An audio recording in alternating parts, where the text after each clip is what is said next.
Hi again, and welcome to Solar Powered Bodies, Voices of Wellness, the podcast, where we're talking about everything holistic, integrated health, natural living, and just how to be prosperous and natural as possible.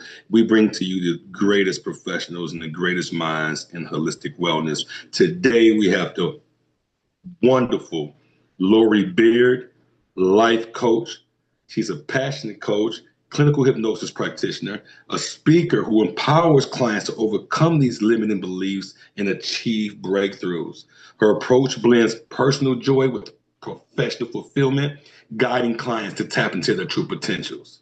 Miss Lori Beard. Hello, hello, Mr.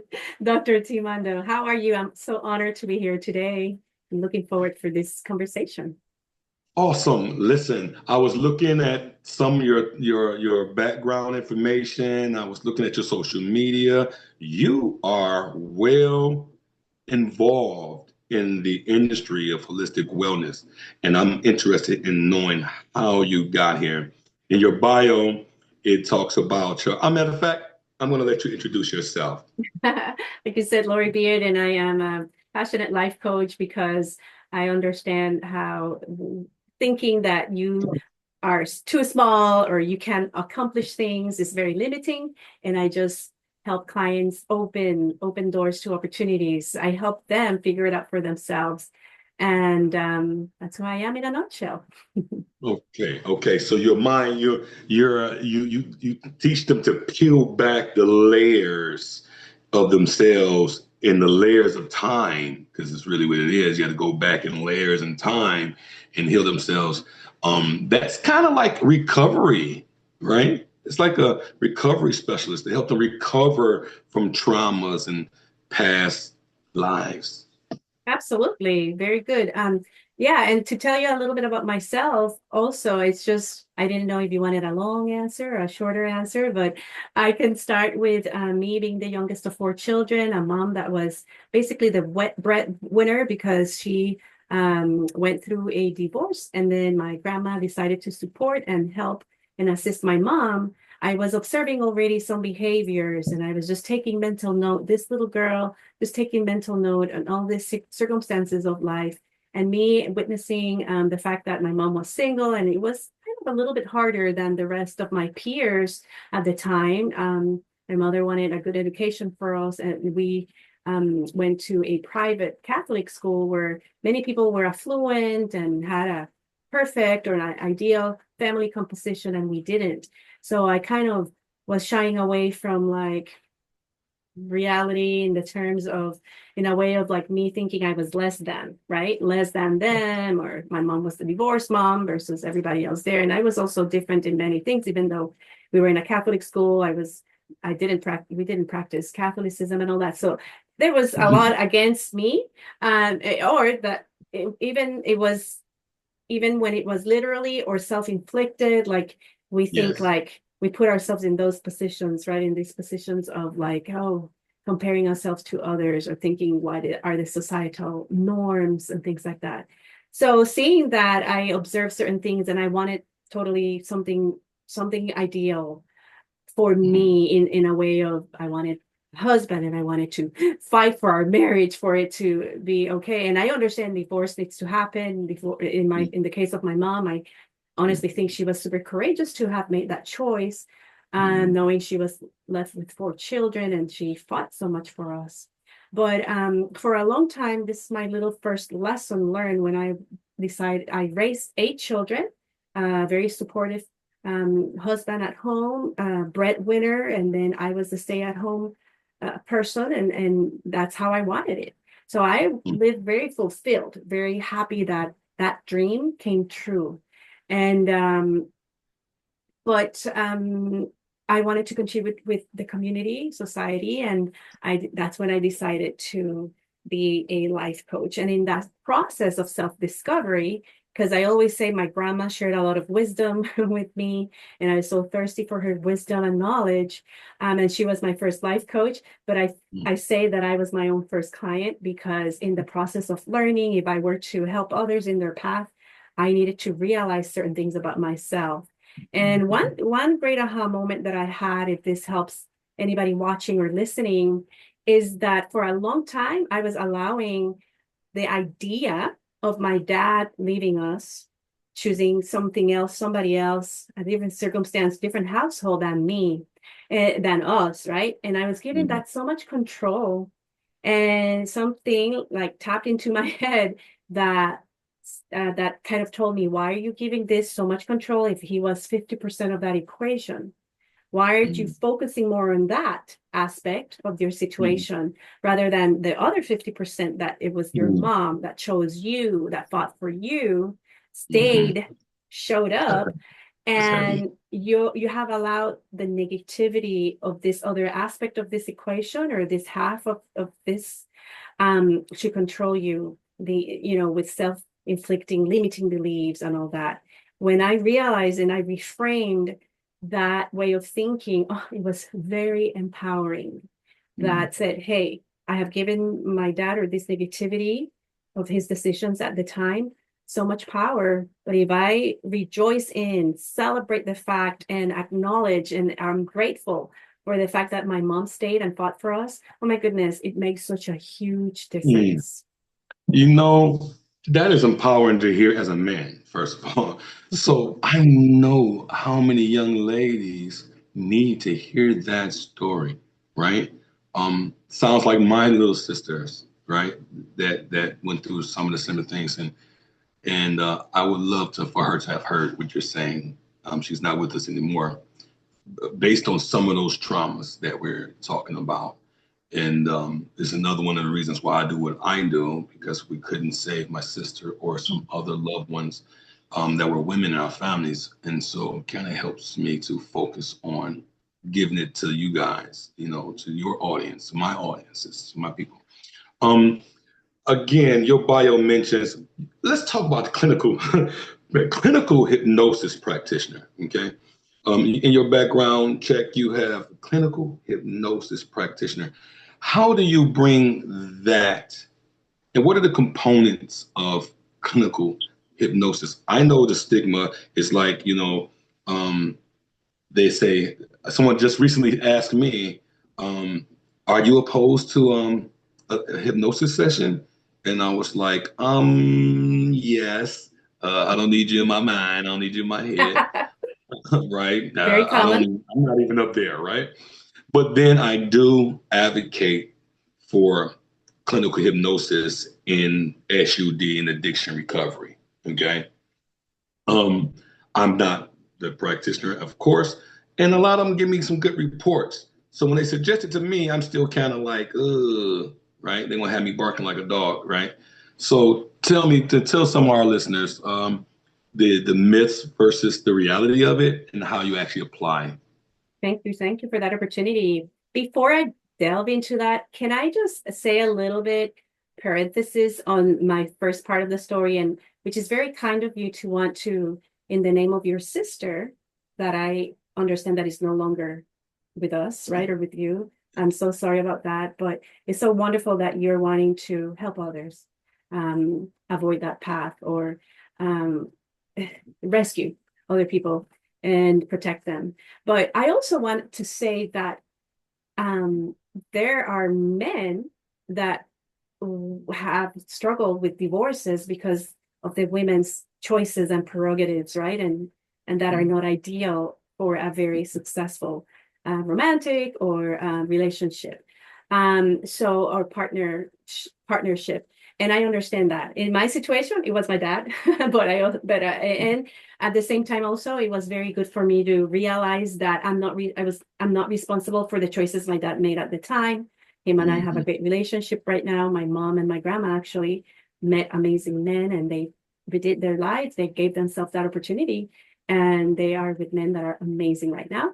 So that's what I wanted Awesome. to clarify, that I Awesome. know men Awesome. suffer There was with a women silver that lining there. leave them and all that, but then also it happens. It's just something that happens. And like you said, we can grow, be better or be bitter about our circumstances.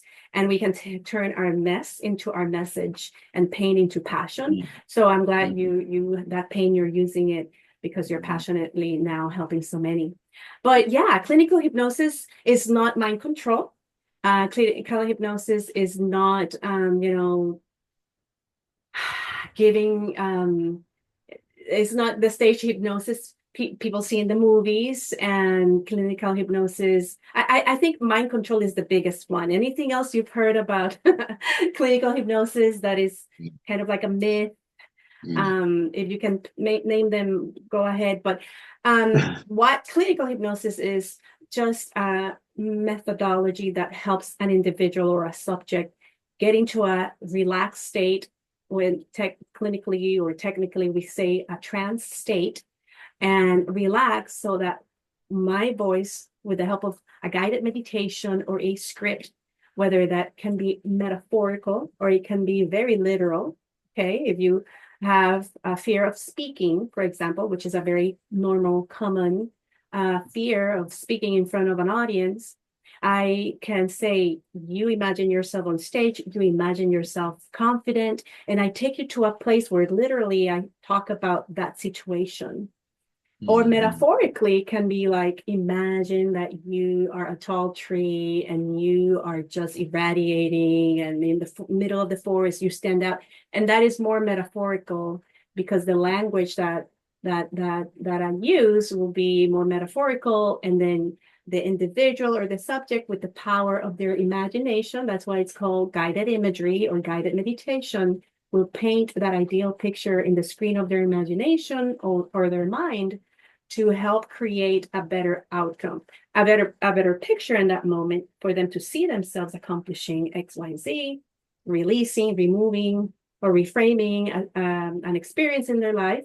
And therefore, when they become alert and awake after the trance, they can move on with life with a more positive view, with hopefully better outcomes. Okay, that was informative. That was very informative. I appreciate that answer, because you show some actual application, right, in real time. Would you say that it was reshaping or remodeling their subconscious? Absolutely, absolutely. We are people, creatures of habit. We are definitely creatures that do things. For example, for smoking cessation, when we start talking to the individual and saying, okay, which is your favorite hand you like to smoke with? And then, oh, the right one. And what, you like to hold a cigarette like this. And then we're like, well, start handling it with the left hand, and start putting like a pencil or a carrot stick there instead of a cigarette. So that consciously they start changing those habits that automatically, by default, these behaviors and these things that just lead them and drive them to do whatever they whether that Yes. is food, binging, like emotional eating, whether that's smoking, whether that is self-sabotaging with what you tell yourself subconsciously. I'm not good enough, I'm this and that. Let's change those habits consciously to then tap into that subconscious mind and help it. Okay. That is it's really medicine. Clinical For the mind. Yeah, Yes. it's medicine. Because we apply it medicinally, right? As a It's matter a of fact, natural Dr. T, it used to be recognized as something official, and even the dentists used to use it before the anesthesia came out years ago, 1700s, 1800s. Hypnotists will come before a dental procedure, before surgery. We don't rely on that anymore, and anesthesia and the drug goes faster into your system and knocks you out. But the mind is so powerful that for long-lasting results, it is so important to tap into that subconscious mind to reprogram it.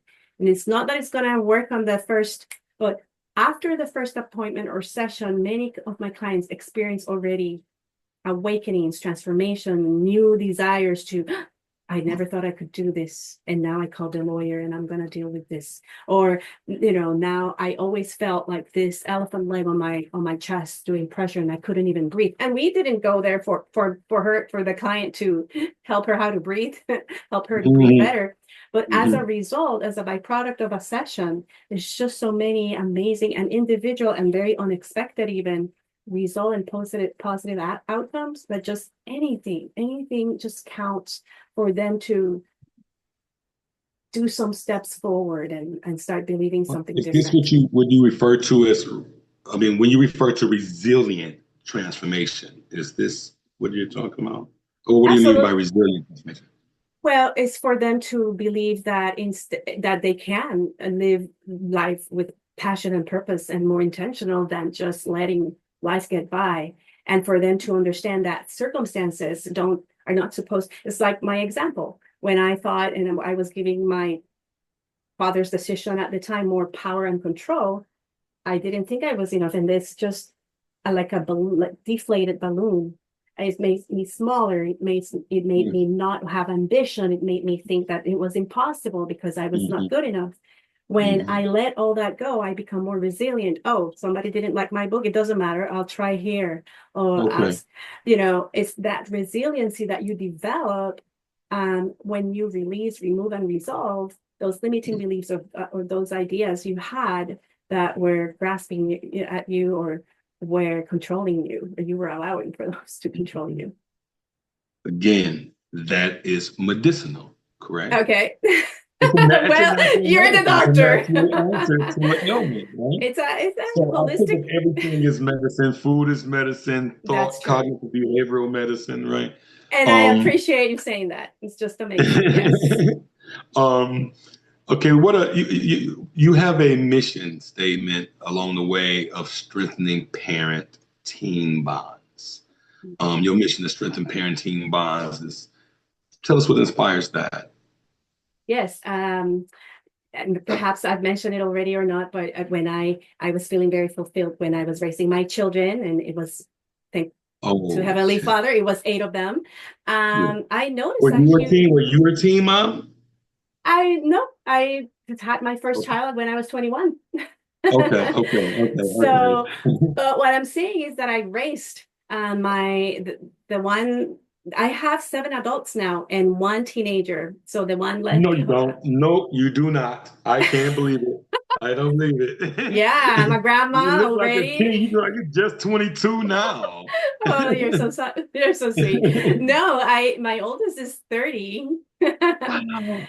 My oldest Okay. is 30, and then youngest adult is just turned 18 a couple of weeks ago, and then the only one that I have left that is a teenager is 15. Everybody else is an adult. So Okay. my 8th child will tell you, or my oldest will tell you that I'm a different parent than I am right now to this 8th child. And amen. Because I think Heavenly Father knew that I needed that many for me to improve and for me to get better. But because I told you about all my little traumas and Yeah. life adversities and how it affected me, I had issues. I had issues, and I had other traumas that I haven't shared here, but that compounded into me suppressing That's anger right. and rage and things like that, that then I kind of let out, remember? And this is not, I'm not trying to cause trouble here, but remember the parents that believe in spanking versus the parents that don't believe in spanking. At the Mhm. time, we resorted to, some spanking. And Mhm. I know that some of that came with my own rage about different stuff that didn't even have to do with my child's behavior at the moment. And that Okay. is, we are creatures that are developing and progressing. And when some of my oldest kids went through teenagehood and they were teenagers themselves, I didn't know how to deal with some things as a parent. That's And right. as I have learned with my teenagers telling me, Mom, you need help. It was like a bucket of cold water, ice cold water. And I realized that I had so much that I had to deal with and confront as That's a right. parent, as an adult, that I suppressed because, Mm. like, sweeping it under the rug, sweeping it up. And then Yeah. once that rug is just packed, you're going to step on it and that dust and trash is going to come out. That's who Mm, we are with our emotions and our feelings. If we suppress that's a them and good one. suppress them That's and very good. pack them up, it's going to manifest with rage. It's going to manifest in our health. Something's going to burst, right? Something's going to puff out. Mhm. So that's Do how you it was have with the do you have a teenagers. story for those? Can you share one of those stories with us where a parent teen, where you helped to coach a parent teen relationship successfully?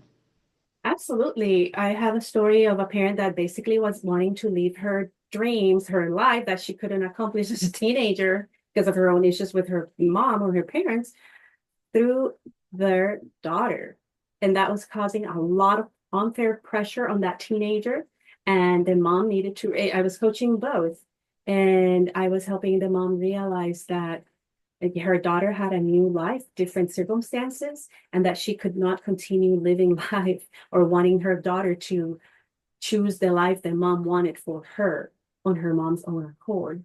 What is very interesting though is the daughter crying during our sessions because I saw them mom individually, daughter individually, and then together we had together sessions in Right. which the daughter would say, Mom, when you and I are okay, my life is okay. That's how much we matter to our children. And that's Mhm. how much it's so worth it to get it right with our children. Acknowledging our own flaws, apologizing, saying, Oh, I am sorry, I scared you when I reacted this way. No, you're not in trouble. Or you're in trouble, but I should even I should have reacted in a different way. Mhm. And for that relationship to bridge that gap, that chasm even like between parents and teenagers, it is so important right now. And I think I that's the example that popped into my head about helping that mother-daughter relationship, of course starting with my own, continuing with others where the mom's trying to do everything she can and then the daughter is the one getting herself in trouble. um, there's some things that are out of my control, and if an individual just chooses to continue their path of self-destruction, there's not much that I can do, but by golly, I Mhm. try. That's that's and that's in almost every household in America. Imagine what you just described is a parenting challenge for every parent, right? And we don't all respond the same, and our children don't always respond the same to that. Is sometimes culturally or geographically and demographically, right? Um, I noticed that, and when I deal with my Latino population, um, they have some cultures and some practices, some principles that they stand on. And for example, matriarch versus patriarch households, led households. And then in the African American community, they have one. In the European American, the Irish community, everybody has a different one. But the one thing that's consistent across all of them is parent teen woes, right? Parent to teen challenges, being born yesterday and then being born tomorrow. I think me and Miss Williams was just recently on a conversation about the bridges, right? They built these new bridges in our town, in our city, from here to Canada, right? Um, and that's a new era of time, right? A whole nother bridge. Seems insignificant enough, right? But it's not, because some millions of people are going to be born tomorrow who never knew there was only one bridge or two bridges, right? They're going to be born crossing that bridge, right? And that's something she said, well, that's in her day. In my day, she said, what about this freeway? Well, I remember when they were building that freeway 45, 47 years ago. It wasn't a freeway. I remember they bought the houses and tore it down and made it a freeway. And that made me age. But I didn't think so, because it was like yesterday to me. So Wow. that was just like, it was yesterday to me. But to them, it was always there. Right. And this is the challenge that we have. And I'm a father of a nice sized tribe myself. And and my traumas definitely visited my children, right? I did my best, right? What I thought was my best to sweep them on the rug, restrain them, hide them from my children so that they're not affected by them. They can have a better life than me. But I wasn't so solar powered at the time, right? Mm. Um, and like you said, I thought successfully in business, I was doing great. I thought, but at home it wasn't so great. And so, like you said, it bled, right? Yeah. So that's across the board, and I appreciate that insight because by helping others, we help ourselves, right? And so by helping this audience right now, it also helps me, right? I often talk about solar energy or solar powered wellness, and we were talking before the broadcast, and he was like, "Well, I don't mess with solar energy and solar panels and things like that." But I'm glad that they said that because I had another client, person I was interviewing, and they said, "Well, I looked all over the place for you, right? And I can't find anything about you anywhere." And I didn't think that was possible, right? You must have dialed another number. Uh, but it was the solar power that threw them. It had been used medically to them.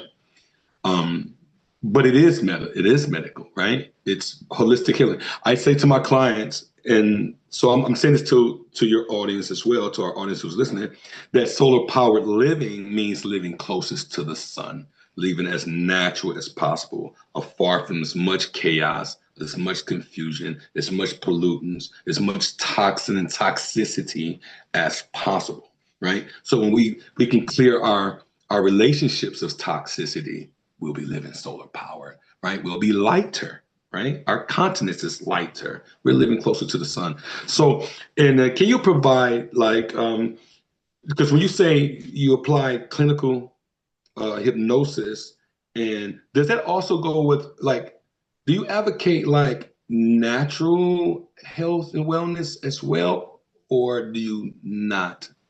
Absolutely. I will speak to my experience with all this opposition or adversity that I have confronted. I don't know nowadays. I don't want to judge, and this is me, my opinion, that everything now needs a medication or a pill and things like that. And hey, medication saved my life, being asthmatic and things like that. You know how nowadays you have nebulizers, you order them, you take them home, and you take those breathing treatments at home and things like that. Back in my day, I was saved by those things, running to the hospital, etc. I know Me there's a too. place for medicines and pharmaceuticals. All I'm trying to say, and even with the asthma for me, or mental disorders for many out there, I want to say that that prescription medication or something is one part of the whole picture, is a piece of the puzzle. But lifestyle, nutrition by food, like you said, food is medicine. Even music, the music we listen to, our exposure and allowing ourselves to be in nature, which is a big part of my life. And the other joint venture that I have with an amazing partner is Unlocking Freedom in Nature and Art. Mhm. Imagine that. My co-host, my partner in business, loves art. She's an artist herself, and there's so Can many you tell us ways. about that? Yeah, so Unlocking Freedom in Art and Nature is a Facebook group that we have, and then we have a weekly show like this, a podcast or video show that we interview experts and people. And rather than them coming into our show to tell us about their expertise and their methodology, we don't want that, and that eventually comes out in the conversation and the interview. Yeah, But what we're focusing on is, do you have a story on how nature helped you in a difficult time of your life? How that's good. art and nature healed you? And Yes. from earthing, people that believe in that, from people that have hiked very famous mountains and things like that, the stories on how is it that nature has helped. I live in Yes. the middle of the city, in a city very close to Dallas, Texas, and there's I cannot say that there's a lake right there, and I'm a walking distance to all those nature wonders. But the city has done a great job creating walks and trails and nature things, and even a bird observatory and things like that. Hmm. I just escaped 2 minutes from my house in the car to an amazing, beautiful trail. And I know when I need it. I know when I need it is when I need to commune with deity, when I need to commune with the wind. A guest Yes. in our podcast said the other day that when birds sing, that means that we are safe. And I never thought of it like that. I never thought of it like that. But think about it. When there's a weather threat, tornado, storm, or there's war, even birds don't sing. And That's I correct. can't say that I have experienced it much, thank goodness, because I feel blessed. I haven't lived under those circumstances. But the fact that he said, when you hear birds singing, it means that all is well and we are safe. Because usually birds know when danger is Hmm. coming. That's right. So, and I've been in walks with walking mates, and I like to walk and talk. And Mhm. I have observed a beautiful blue jay or a red robin and things like that. And they're like, how is it that I'm walking with you and I don't see these things? And it just makes me wonder, what are they thinking about? Because I'm like, we're both here in nature, and maybe people are so much in their head in what is the next thing they're gonna say, or in their concerns and worries, or just looking up instead of looking around and enjoying the beauty that is the beautiful master, You're solar. You were at solar art. power. You were solar Yes, power at the yes. moment. You're attached to what they were attached to. You and the birds were on the same frequency of the sun, of nature. Yes. And And the it other makes me person wonder, just walking. Yes. yeah, and it makes me wonder, what am I missing? Because I know I'm not fully there, right? Yeah. Yeah. I'm sure I'm probably missing, and some people can feel spirit or feel kind of vibration in a different way. But I'm grateful for where I'm at because it's taken a lot of work on That's being right. That's mindful, right. being That's right. present, because that the word says it itself. It's a gift, right? Being present and being present with you in this conversation right now, trying Yeah. to share from my heart, trying to listen with my heart Yeah. open too. I mean, and having this exchange. People are worried, people are hurried, and we need to slow down and appreciate just simple things. And okay, we've had it a little bit. I'm enjoying this conversation. It's very, very enlightening to me. And I always enjoy diversity of application, right? Diversity of application. You can find healing everywhere, right?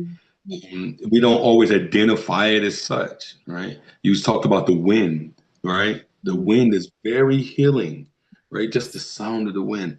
And I got some watering holes, right? And that I can escape to. I don't take people to them because I don't want them to go there without me and I'll see them later.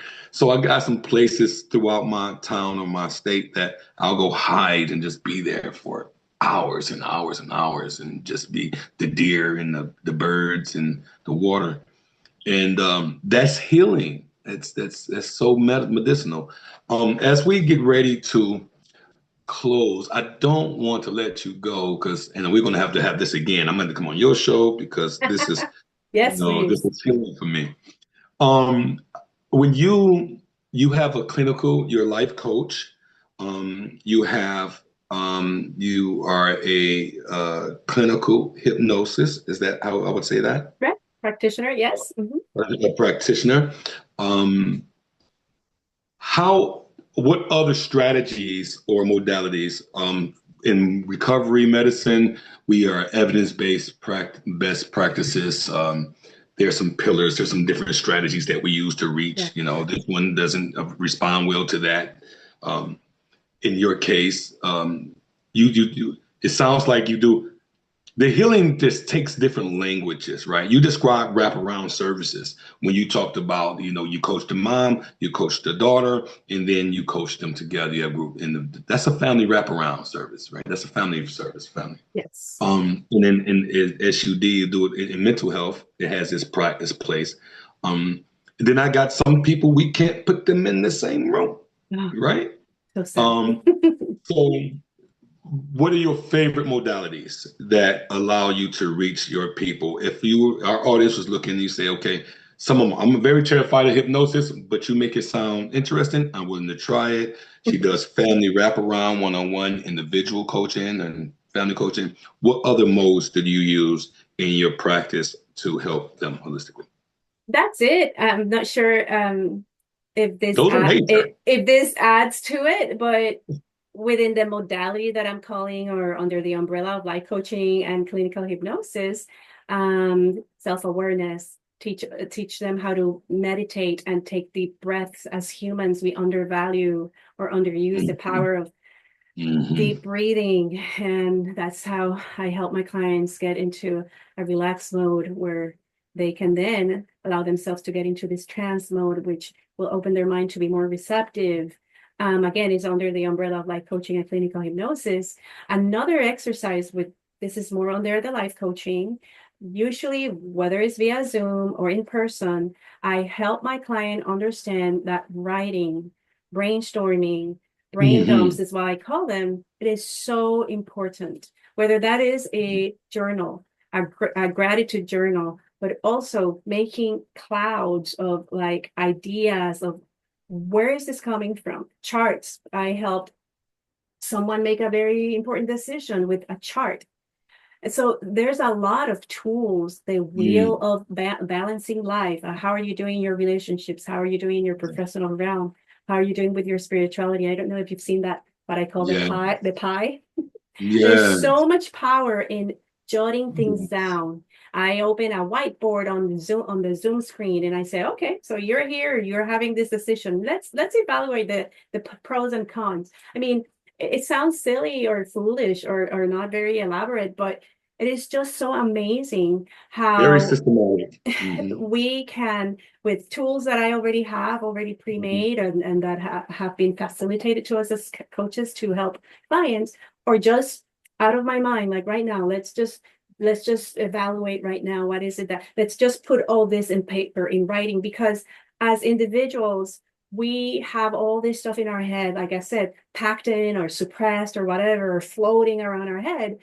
When we take all that information from out of ourselves and see it from the outside, from the inside out, we have it Yes. out, we can see it in a different perspective. It's like you getting on top of that canopy in the forest and looking Yes. down, and it's like, oh, I have a better bird's eye view of this decision making progress, of my alternatives, of my options, of why is it that I was calling myself all these names, but the real me, the higher me, a higher level me, the person that it's inside, that it's been buried, see that no, I have potential and I have great attributes and That's qualities, right.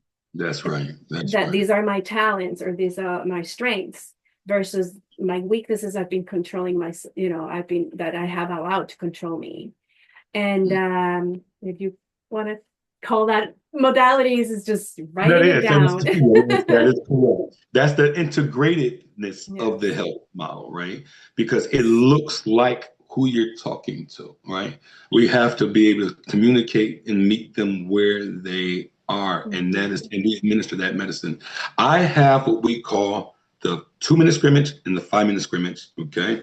And we go really fast and 60 seconds or less answers questions, right? You get 2 to 3 questions. One, what advice would you give to one of your clients who is feeling stuck and struggling to find purpose and connection in life? I'll share with them my framework, which is believe, begin, and become. I don't know how Believe, much time I have, but and become. believe Believe, that you begin, can and come. change, believe that you can begin doing the things and take action to become who you want to be and need to be for this world. You With can. Okay. And how can your listeners connect with you and learn more about the work that you do in Steadfast for? Yeah, steadfastforward.com. You can look me up in Lori Beard also on Facebook and Instagram and send me an That's email or steadfastforward.com correct. and Steadfast Forward on Facebook and Steadfast Forward on Instagram. Lori Beard on Facebook and Instagram. Lori Beard on Mhm. Facebook. And I Okay. just want people to step fast and forward into their greatness. That's all I want. That's just like knowing who you are, confident and courageous into your greatness, because there's a lot inside of you that the world needs. The world is Okay. waiting. You get 60 seconds. The last 60 seconds. What's the final piece of advice you like to leave with this audience? I want to leave the audience with the advice of giving yourself a chance. You're tired. You're tired because you've been fixing everybody else, or you've been rescuing everybody else. You've been holding the fort. You're tired. And I know that for you that are watching or listening, doesn't matter. You're tired, but it's me time now, not in an egotistical or selfish way, but in a self-centered way, meaning you need to put that oxygen mask. If you're not breathing, how can you help others and assist others? Mm-hmm. You need that reset button. You need to recharge. You need to restore so that you can live your best life and that you can serve others. And like I said earlier, but I'll repeat it again, so you can turn your mess into a message and your pain into purpose, because there's so much waiting for you, that if you keep limiting yourself and thinking about yourself and yourself and yourself, when others are waiting for you, because your voice, your experience, your story is the one that will be able to touch so many out there. Maybe they're not going to listen to me. Maybe you will say the same things that I'm saying, but they will listen to you more because they relate to you more, and there's people out there waiting for you. So go get them. Awesome, Lori Beard. Tell the people one more time, how can they connect with you, book you, or follow you? Steadfast. Okay, I will. Steadfastforward.com. And I will do that right now. And it will be on the screen. Awesome. Can you see it, Dr. T? Steadfastforward.com. This has been an amazing episode, an amazing time out with Lori Beard, life coach and clinical hypnosis hypnosis practitioner. Right. This has been great. This has been a solar power moment for me. And thank you for being here on Solar Powered Bodies. You are truly a voice of wellness. Thank you so much for the opportunity. Till our next time, follow Miss Lori Beard. Go check her out. She has amazing things on that page.